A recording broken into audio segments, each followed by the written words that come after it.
Hello guys, welcome back to the channel. Today we'll be talking about how to graph a function on a TI-84 plus and how to find a zero, as well as how to find your y intersection. Please guys, don't forget to like and subscribe, and this will help a lot the channel. So to graph the function on a TI-84, so you turn on your calculator, and then you go to y equal. That's where you want to enter your function.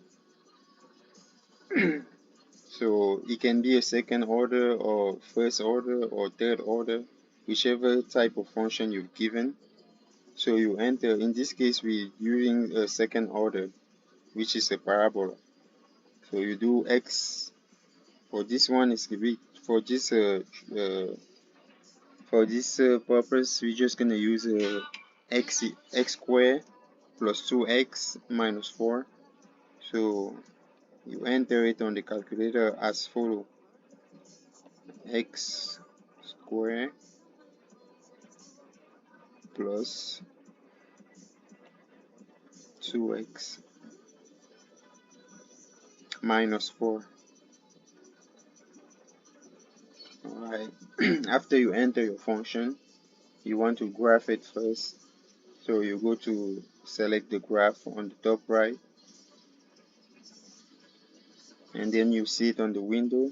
Like I said, the second order x squared, which is a parabola, and since it's a second order, you have two x interceptions. And to find the zeros are defined as whenever y equals to 0, what are the value of the x intersection, all the intersection of x. And we see two intersections on the right side of the y intersection and on the left side of the y intersection. So now you want to find the zero first. To find the zero, you have to go to second, calculate,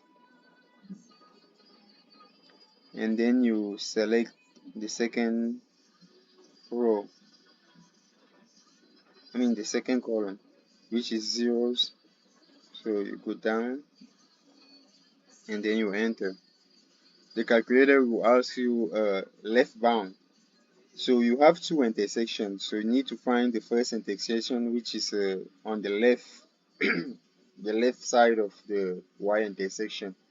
And they're asking you for the left bound. The left bound will be the left of that intersection, that first intersection, and you have to move this blinking dot here all the way down to the left. A little bit closer to the intersection, but not exactly at the intersection.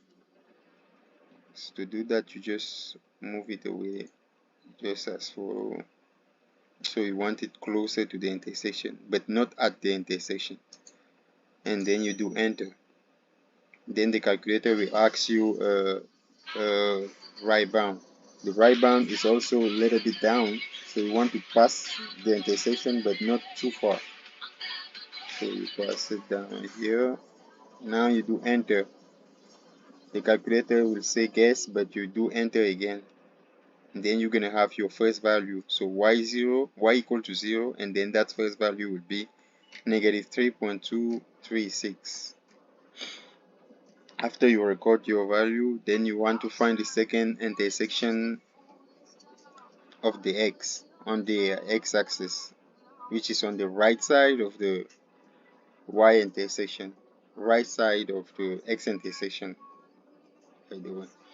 So we want to move that value, that blinking dot back to this section. So to do that other intersection, you need to go again to second, calculate 0,